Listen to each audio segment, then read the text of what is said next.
What's the best entry-level board game? Wrong question. Gah! There is no best entry-level board game. There's only the chart. 2 players or 10? Can you handle losing? Do you like words? A few weeks ago, a friend wanted to know what's a good entry-level game. And I started rattling off games like an unhinged maniac. After spitting some lines, I realized every single recommendation was conditional. So I did what any sane person would do. I made a giant flowchart. And now I'm going to walk you through every single pathway. This is so you want to play board games with someone who has minimal board game experience and are now looking for entry-level games. Well, this is the chart. Now, not every entry-level game is equal. So you'll see 3 bonus stats under each game box. How easy it is to learn. 1 cube means teach in 2 minutes. 5 cubes means that you need an experienced teacher. Learning helpfulness, aka gateway usefulness, which is how well does this specific game prepare you for heavier games. Table hassle, which is the setup time, the teardown, and all the fiddly organizational stuff to operate the game. In general, you want a low barrier to entry, high helpfulness for future games, and low table hassle. That said, don't optimize too hard. We aren't playing Scythe right now. Sometimes wrestling with a tougher rule set or a bigger hassle is the learning experience. Building your tolerance for complexity is valuable. Just know your group's threshold. Lastly, keep in mind, this scale is relative to entry-level games. On Mars would break this scale entirely. So a 5-cube learning curve just means it's the hardest in this chart, not the hardest game ever. Okay, rule set, let's go. Player count is where everything starts, and where most people mess up. Catan for 2, miserable. Patchwork for 4, unplayable. You need to know your player count before anything else matters. And here's my breakdown. More than 5, exactly 5, 3 to 4, or just 2. Let's start at the top. More than 5. But like, how many more? 6 people crammed around a coffee table, or 12 relatives at your Thanksgiving meal, and your cousin is talking about the turkey's aura. Let's say it's the full crew. 11, 12, maybe more. But a quick question, are you experienced with games?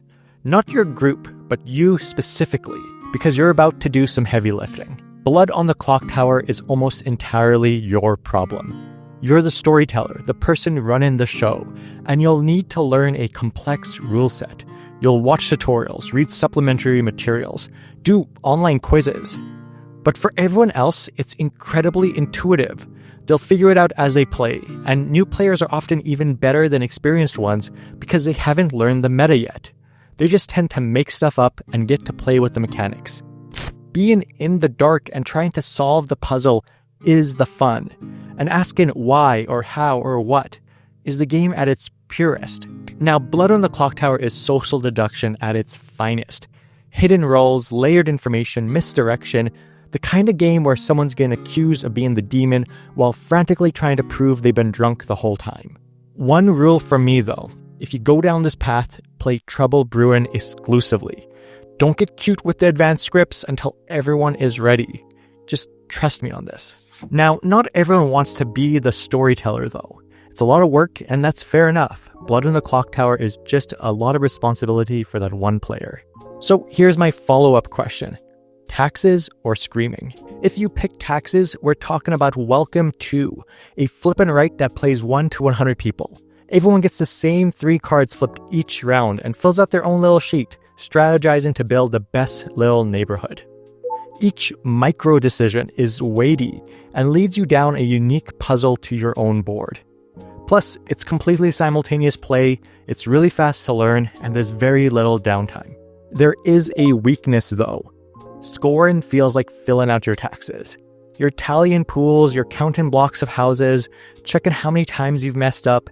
It's really a diet point salad. But if your group can handle basic arithmetic without tears, it's a pretty solid choice for large crowds. Okay, but what about screaming? Well, we got monikers. This is charades meets telephone meets passionate yelling. 3 rounds with the same set of cards, but the rules get progressively tighter and tighter. In round 1, you can say whatever you want to get your team to guess the right word. Round 2, only 1 word can be said. Round 3, no words at all, just muffled grunts and frantic gestures. The magic is that everyone is seeing the same cards cycle through all 3 rounds. So by round 3, when someone honks and drops on all fours, half of the room is screaming, "A horse-sized duck," because they remember that card from round 1 and 2. Monikers is all about fulfilling the promise of creating inside jokes in real time. And it plays a massive group, so split into teams, pass the deck, and watch articulate people crumble into panic miming. Plus, there's multiple versions, and I think they're just about to release a 2025 family-friendly version, so a lot of those old internet relics and memes from 2015 won't need to be explained to your Gen Z brethren. Now, let's go to 6 to 10 players, which opens up brainier team games. 3 versus 3, 4 versus 4, the kind where you're coordinating strategies and immediately blaming your teammates when things go wrong. Now, a question for you. Word games? If yes, are you a Wordle or crosswords kind of guy? Wordle means code names. Give a brief clue and then watch your team guess multiple words on the board while racing against the other team. When you're the spy master and your clue, metal 3, perfectly connects blacksmith, penny, and music, you're a genius. When your team guesses safe instead and hits the assassin, well, that just sucks, man. It's been the default party game for over a decade because it works. Simple to teach, crazy high replayability, and every round gives that potential perfect mind meld high when you crack all of those obscure words in your Spy Master's clue. It's a genuine sense of brilliance in a small little box. Now, if Wordle's too casual for you and you're more of a crosswords kind of guy, that leads us to Decrypto. Your team has 4 secret words that never change, and each round you get a 3-number code. And you give 3 clues pointing to those words. Your teammates need to decode it, but the other team also hears everything. They're listening to every single clue, trying to deduce your 4 words. The more rounds you play, the more information they get.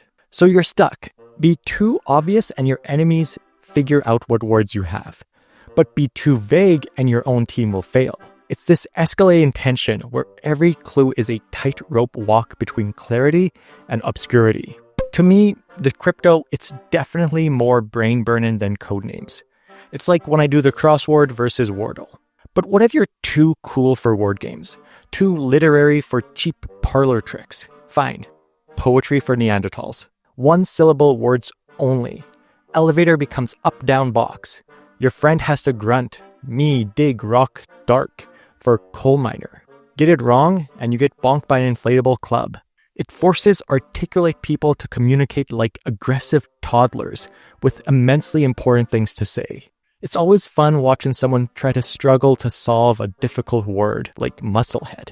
But if you think that's too undignified, let's go back to Decrypto with you. It offers that wordplay with your sense of worth intact. Okay, let's say you hate words. Fair enough, words aren't always playful. So let's go in a different direction entirely. What's your spice tolerance? If you want something gentle, think milk and cookies, we have the classic Dixit. You give a vague clue about your dreamlike card, something like childhood memories. Everyone else plays a card that also fits, and then you all guess which was the original. But every great game has to have a twist. In Dixit, you want some people to guess your card, but not everyone. Too obvious and you score nothing. Too cryptic and you also score nothing. You're aiming for that sweet spot of just vague enough. It's a cozy, creative, and perfect game for people who want something gentle without much cutthroat energy. But let's say you want something a little bit tangier. You want some Miracle Whip. Now we're talking about wavelength. You get a spectrum from something like smelly in a good way to smelly in a bad way, and you gotta help your team guess where Cheese Whiz lands on it. The magic is that everyone interprets things differently. Is Cheese Whiz moderately good smelling, or is it sludge? You're debating your beliefs and attitudes, but it's all disguised as a party game. Yeah, I admit there's words involved, but this is really about vibes, getting on the same wavelength as your teammates. But what if you want confrontation instead? You want some drama, you want more spice. Let's take down the line to Jalapeno Lane, to Avalon.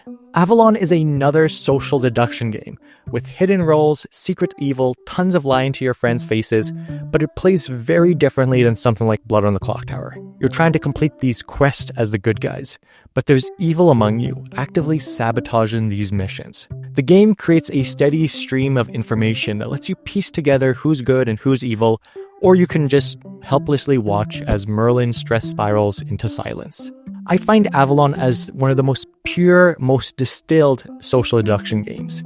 It's tense, it's accusatory, and someone might leave the table a little bit salty, which is perfect for a memorable game night. But what if jalapeno isn't enough? What if you want something with a real kick? Well, there's Quest. It's an unfortunate name for search engine optimization, but it's a great puzzle. It's essentially Avalon with a few twists, but it has that same backstabbing energy, and it's all just remixed. The game culminates with this wonderful blind guessing, finger-pointing finale that gets absolutely chaotic, but it's a tiny bit more confusing than Avalon, and you'll want to play the director's cut for the best experience. For most groups, Avalon is the better entry point, and is the more flexible game. But if your crew thrives on a spicier puzzle, Quest can deliver some extra kick within the same framework. Let's shift to exactly 5 players. Why 5 exactly? Most board games max out at 4 players.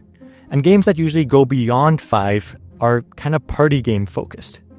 So 5-player games occupy this weird sweet spot. Sure, you can play most of these games with more or less than 5 people. But these specific games play fantastically at 5 specifically. Now, first question, what's your opinion on watching things go fast? If you like speed, let's go to the races. But first, do you want to drive or do you want to bet? If you're a driver, we've got the modern classic Heat pedal to the metal. Heat is a racing game where you're managing your car, not just rolling a dice and moving. You've got cards representing speed and some unique abilities if you use the extra modules, and you're trying to go as fast as possible without overheating or spinning out on corners. Play it safe and you'll limp to the finish in last place. It's this perfect balance of risk and reward, where every corner is a gamble, every gear shift is a calculation. The simultaneous reveals means that there's little waiting, and it's intuitive to use Heat as a resource, which all creates this great little puzzle. Plus, there's some decent comeback mechanics, so yeah, it's a pretty great game. But if you don't want to drive, let's bet instead. Camel Up. If you've seen my channel before, you already know my love for this game. The premise is dead simple. Make bets, roll some dice, watch camel chaos unfold. The real selling point is those sweet, chunky, ridiculous stacking camels.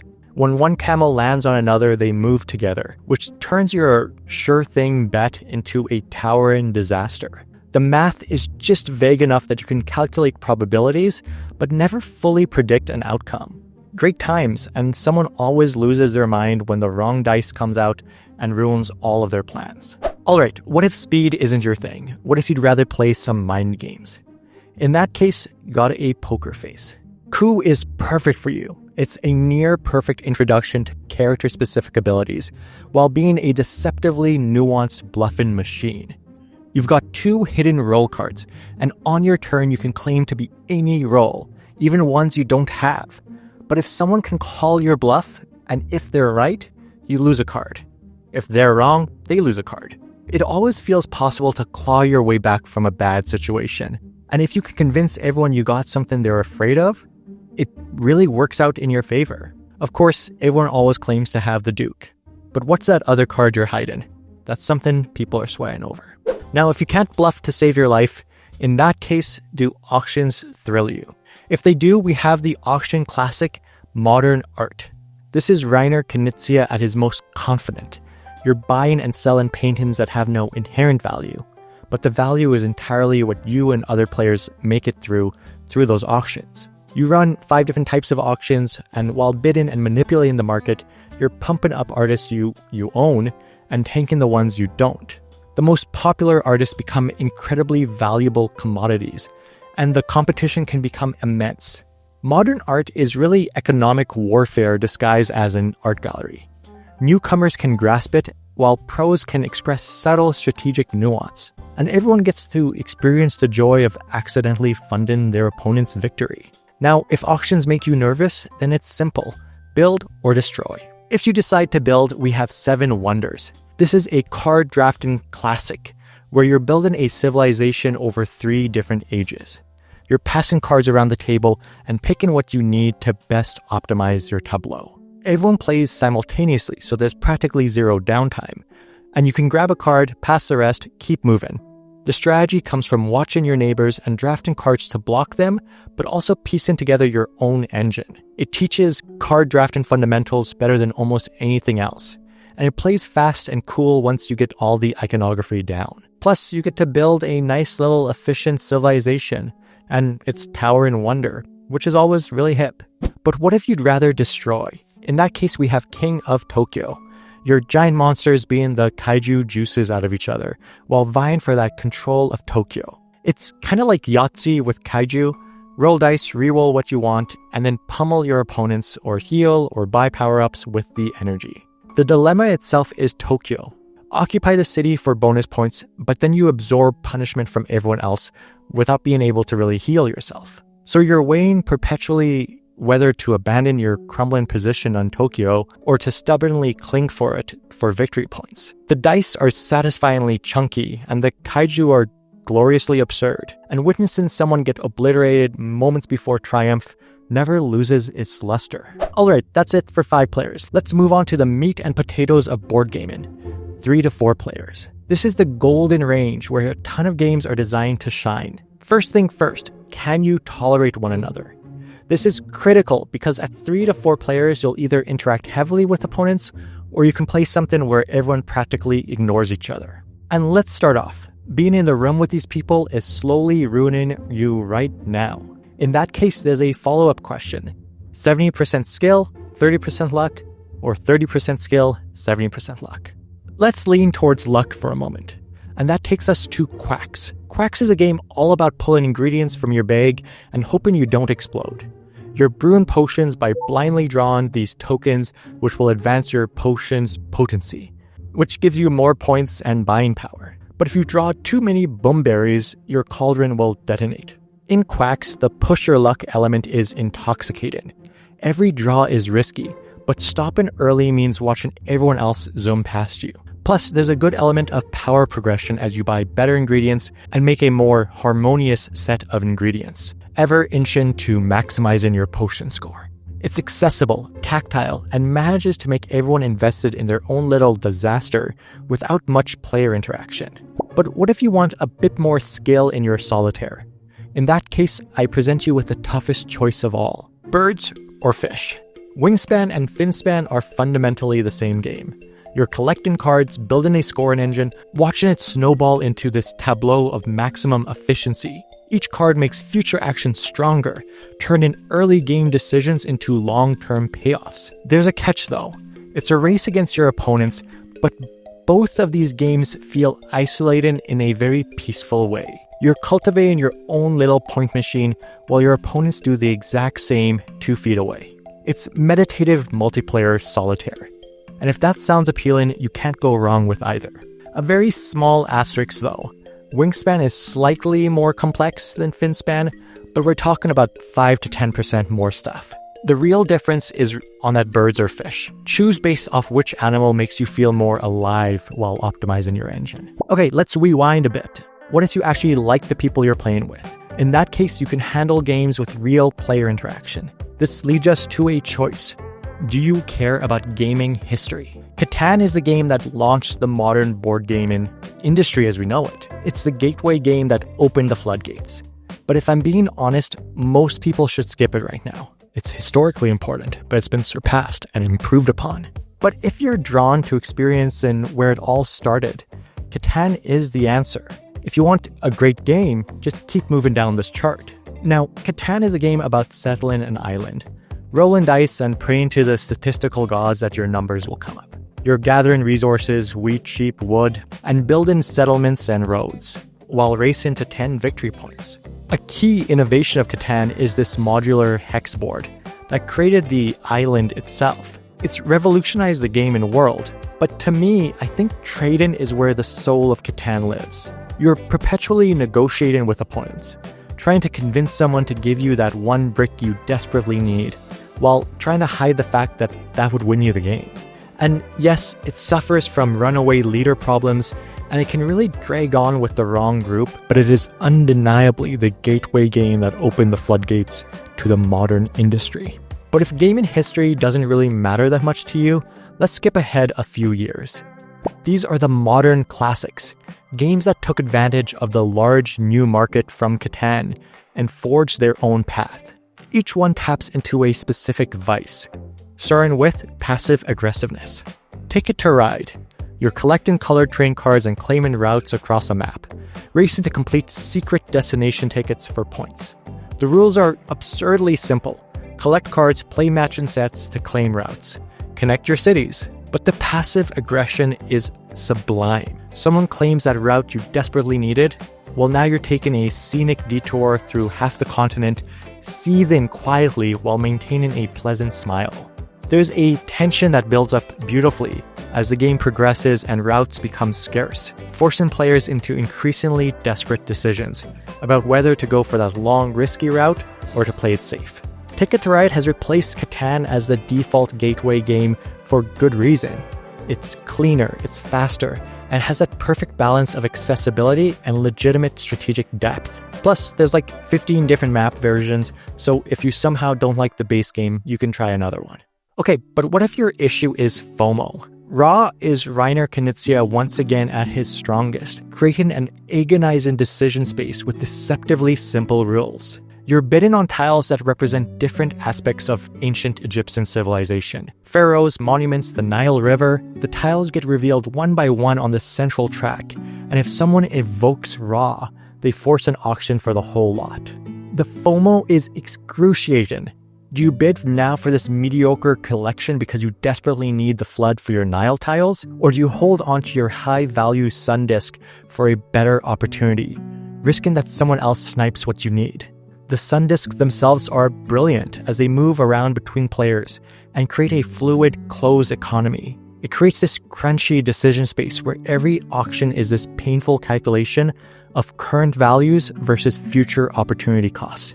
It's aged magnificently, teaches auction games better than almost anything else, and also manages to feel simultaneously elegant and ruthless. And if you can't choose a game yet, well, don't worry, I gotcha.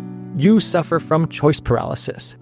In this case, we have the classic deck builder, Dominion. Dominion is the purest distillation of deck building.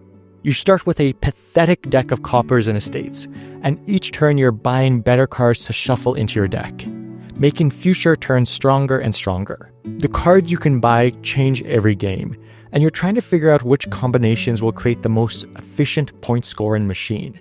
The choice paralysis hits immediately. Do you go heavy on actions and go chain combos? Are you going to go big money and rush provinces? Are you going to pivot midway to counter someone else's strategy? Each decision branches into more decisions, and watching your deck transform from garbage to a well-oiled combo machine is deeply satisfying. Now, player interaction can be low to medium depending on what cards are available, but turns go lightning fast, and the modular setup creates approximately infinite replayability. It's the gateway to an entire genre. And finally, if you still can't decide, we got you a savior complex with Pandemic. Pandemic is all about saving the world from diseases spreading across the globe, and it's stressful in the best possible way. You're working as a team of specialists flying between cities, treating outbreaks, and sharing knowledge to discover cures before everything collapses. The tension is palpable. Every turn, more cities get infected. But the true brilliance of Pandemic is all about how the infection deck shuffles its discard pile back in.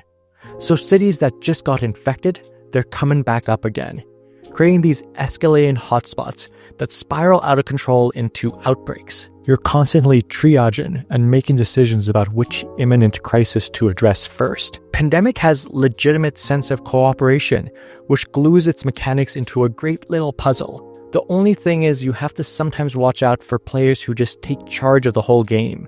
So it's generally best to be played if everyone's approximately the same skill level. Now, these 4 games, that's your board game 101 right there. Ticket to Ride, Raw, Dominion, Pandemic. Play those and you'll understand the DNA of modern gaming. But the hobby didn't stop at 2008. Let's take a look at what came after. At this junction, we have another choice: competitive or cooperative. Let's start with competitive. First up, we have Scout. Scout is a masterclass in simple mechanics leading to brutal decision points. You're dealt a hand of cards that you cannot rearrange, and your job is to either play the set from your hand that beats what's currently on the table, or scout by taking a card from the table and placing it in your hand. You're constantly scanning your frozen hand for these runs or sets that are actually playable. Every card you scout gets inserted wherever you want, slowly giving you more options, but you're also giving up tempo. It's this tense calculation of whether to play aggressively now or build a devastating combo later. It plays quickly, the rule teaches in 30 seconds, and has that perfect one more game quality that hooks new players instantly. Admittedly, Scout is a fairly simple game from a conceptual standpoint. So what if you want something a bit meatier for your game night? This leads me to Clink. Clink is a deck-building dungeon crawler where you're thieves raiding a castle or a dungeon, ever fearful of that dragon lurking. You're building your deck while moving through a dungeon board, grabbing artifacts. It's similar to Dominion in that you're always strengthening your deck and gathering points, but to me, the genius is the Clink mechanic itself. Certain points of the game and certain cards will make Clink, eventually adding these tiny cubes to a bag. When the dragon attacks, cubes get drawn. And if yours comes out, you take damage. Push too deep for valuable artifacts and you might not make it out alive. It's deck building meets dungeon crawling with escalating danger and adds just enough novelty to keep players engaged throughout. Clink is very solid, but what if you're feeling brave? What's the most complex entry-level game can get before people are overwhelmed? Fair warning, this next recommendation is at the absolute peak upper limit of entry level. You'll need someone experienced to guide you through your first games, and everyone needs to be willing to engage with something heavy. With that said, I've introduced Dune Imperium to dozens of people, non-gamers included, and with an experienced guide, it's been a fantastic entry point. Dune Imperium is a worker placement deck builder set in the Dune universe, and it's remarkably elegant despite its complexity. You're playing cards from your hand to send agents to different board locations, recruiting troops, gaining influence, acquiring resources, all that good Dune stuff. The card itself restricts where you can go, which makes teaching the game easier. Play a card, see where it lets you go. On a reveal turn, it's also easy enough just to say, buy the most expensive card you can and see what happens. But Dune Imperium weaves together multiple mechanics, deck building, worker placement, auction mechanics into this cohesive whole that feels like spinning plates. The decision space is rich without being paralyzing, and watching your deck evolve alongside your board position is incredibly rewarding. Yes, it's the upper limit of entry-level complexity, but with someone experienced guiding the first couple games, it can click beautifully. But let's go down the other horn of this chart. What if you want a cooperative game? In this case, the entry point would be So Clover. So Clover is a cooperative word association game that is deceptively tricky. Everyone gets a clover-shaped board with a random word on each side. Your job is to write clues in the spaces between the words, and each clue needs to connect the two words it touches. So if you have beach and ship on the adjacent sides, maybe you write the word wreck between them. Then everything gets scrambled and the rest of the group has to figure out which words go where based solely on your clues. The brilliance is in crafting clues that are obvious enough for your team, but specific enough to only work with one pairing. You'll watch people agonize whether your clues point to this combination or to that one. And when they finally crack it, it feels triumphant. It's quick, portable, and has that perfect cooperative energy where everyone's working together without any real quarterbacking. Now, So Clover, that's an easy game to learn and play. What if you want something a tad more complex? That leads me to the Crew series of games. I'd recommend the newer release, the Crew Mission Deep Sea, for its variable mission structure, but it doesn't really matter which one you pick. The Crew is a cooperative trick-taking game, which sounds like an oxymoron until you play it. Trick-taking is this whole thing with suits and high-value cards and random hands, but now you've got this whole mission-based structure where certain players need to win specific cards or win a certain trick. But what makes this series tick is its restriction on communication. That limitation means you're trying to coordinate an intricate dance with very little ability to strategize. Sure, there are little communication tokens, but those hints are just that, hints. The game ramps up as you go through each mission with ever-increasing difficulty, which means it leads to teaching trick-taking fundamentals while building up to being a genuine collaborative puzzle-solving game. So yeah, the Crew series is a great little collaborative game. But what if you want a great big collaborative game? Well, I've been playing a lot of the new Fate of the Fellowship game, which is the latest implementation from the mechanics of Pandemic, and it's been a blast. Now, fair warning, just like Dune Imperium, this is very much a hobbyist mid-level game. You will need to have at least one person who is very familiar with the game to lead it and operate the mechanics. That said, just like with Dune Imperium, if you have that teacher who prioritizes the experience and clearly explains the game, it can be done. Fate of the Fellowship is a game that recreates the story of Lord of the Rings through a series of what-ifs. You're moving the Fellowship across Middle-earth, managing crises, completing objectives, and trying to reach Mount Doom before everything falls apart. It's Pandemic's DNA through and through.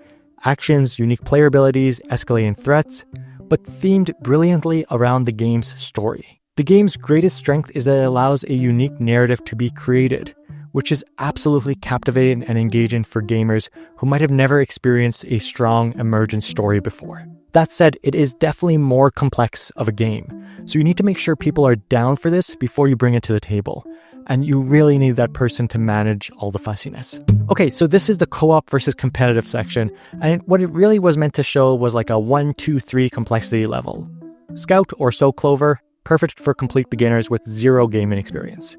Dune Imperium or Fate of the Fellowship, these are for enthusiastic players willing to dive deep right away. It's not like I would play Fate of the Fellowship with my grandma, but I could absolutely bring So Clover and have a good time.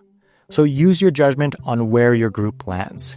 So now we're on to the final branch. The branch where it's just you and one other person. Games for two, as they say. First question, is this for your GF, BF partner? Not that it matters too much, I just think it's cute that you're considering it. Let's say it is. In that case, can you both handle failure? Because if you can handle it, there's a practically perfect game for you. SkyTeam is a cooperative dice game where your pilots land in a plane together. It's relationship testing in the best way. One person is the pilot, the other's a co-pilot, but you can't talk during the round. And you're both rolling these dice and assigning them to different aircraft systems. You're adjusting the speed, you're managing the altitude, you're deploying the flaps. But the restriction on the communication is that core tension. You need to coordinate these intricate maneuvers through pure intuition and reading each other's intentions. Land too fast, crash. Forget to deploy landing gear, crash. Not enough caffeine, definitely crash. When you finally nail a perfect landing after 3 failed attempts, it feels like you've genuinely accomplished something together. Plus, there's this campaign that escalates the difficulty beautifully with new airports and complications. It's intense, intimate, and it ramps up perfectly, which makes a great game. Okay, but what if you want a game that has to have a winner? In that case, let's head to the head-to-head competition. Let's start with a simple question. Kinda abstract or themed? If you're down for some light abstract theming, well, I have the puzzle game for you. Azul is a tile drafting game disguised as decorating Portuguese palace walls. And it's all abstract goodness. You're taking turns drafting these colored tiles from circular factory displays, trying to complete rows and columns and sets on your player boards to score points. Now, when you take tiles from a factory, you only take the tiles of the same type. So any tiles you don't take go to the center pile, giving your opponents more options. And any tiles you draft but can't place, negative points. It's this elegant drafting puzzle where you're simultaneously building your own pattern, but also keeping a watchful eye on your opponent's plans. There's this tactile satisfaction of the tiles themselves, because they're chunky, they're beautiful, and they also make this satisfying click. Games are quick and the rule teaches 5 minutes. The strategic depth, though, reveals itself gradually. It's become the modern abstract classic for good reason. And at 2 players, it's at its absolute best. Okay, but what if you want some seasoning on your 2-player salad? In that case, the question is, Lord of the Rings. If yes, Lord of the Rings Duel is all you need for hours of tense strategic drafting combat. This is a game about pulling multiple threads while your opponent tries to pull those same threads. Forge alliances with Middle-earth's races, push for military dominance, or rush the ring to Mount Doom while the other player hunts Frodo and Sam. There's a pull and push that escalates as each stage completes, creating this tense strategic dance of making progress on one string but losing grip on the other. I actually think the core design is fairly simple, and it streamlines from its predecessor, Seven Wonders Duel, by removing the endgame point tallying. So yeah, it's a great game, perfect for strategically minded couples.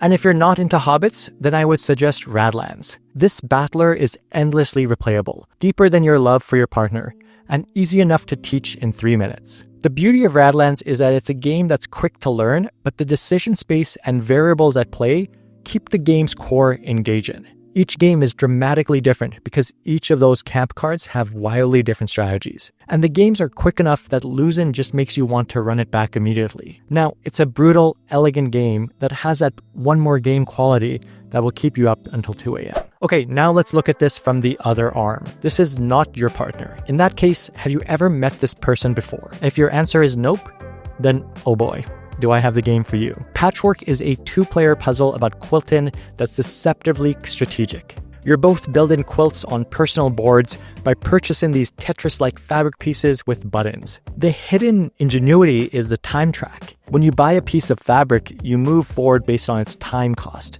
and whoever is behind on the track goes next. So sometimes you'll take multiple turns in a row while your opponent watches helplessly, fully becoming hate drafted into oblivion.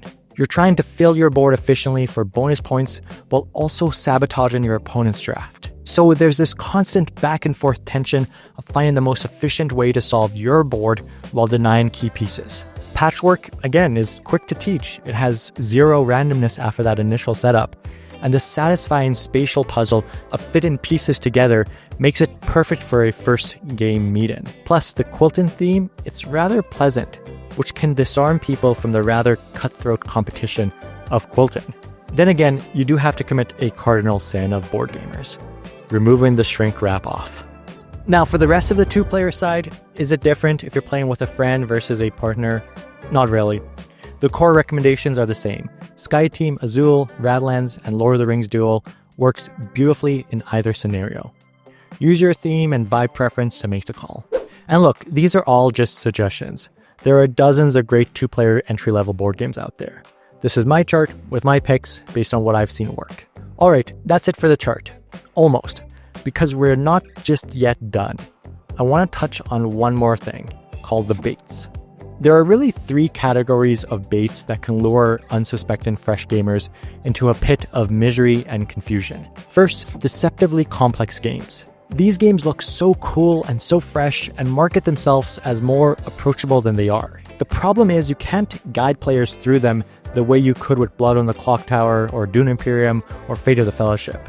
Those are the 3 most complex games in this chart, but all 3 can be led by a skilled teacher. Players don't really need to pre-learn anything. Root is different. You're doomed unless everyone is willing to do the homework and navigate their unique asymmetric rules.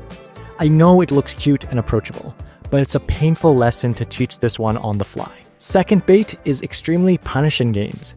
These are games where early mistakes have devastating, often unrecoverable consequences. The good entry-level games build in enough of a buffer that you can pivot after an error. You're still behind, but you're still in it. Punishing games don't give you that grace. Games like Food Chain Magnate or the original Dune will put you so far behind from a single early misstep that continuing just feels pointless. You'll end up just watching everyone else play as you limp along hopelessly. And loss of engagement is the worst thing a new gamer can experience. If someone's first board game leaves them feeling dumb and defeated, they're not going to come back. Third, bloat. Some games, especially mini-heavy dungeon crawlers, are so full of components and rules and subsystems that just figuring out what matters becomes exhausting. They look super hype in photos, with boxes full of miniatures and boards and tokens, and that's the bait. But for new gamers, more stuff means more confusion and friction. I learned this the hard way. My friends and I set up Gloomhaven, but just setting up each scenario was frustrating and tedious. By the time we actually started playing, the setup had drained our enthusiasm. The game itself was okay, but the hassle and administrative work wasn't worth it. For entry-level gamers, you want to have that fun to admin ratio heavily tilted towards fun. Bloated games tend to flip that equation. Now, there's a grand exception: genuine enthusiasm. If someone has real enthusiasm for a game, just play it. I've had friends who wanted to try something complicated despite being unfamiliar with the mechanics, and there's always something magical about letting their enthusiasm carry the experience. Twilight Imperium 4 is the perfect example. It's a legendary game, and if someone is willing to watch an hour of tutorials and stay fully engaged for 10 hours, just go for it. Their passion will get them through. I've seen it done, and it can be a great time for everyone involved. And look, this flowchart is not a rulebook. Trust on your group, trust on your instinct, you know? So that's it, my entire entry-level flowchart. So what games have suckered you into spending hundreds of dollars on cardboard? Let me know in the comments. And as always, thanks for watching, and bye.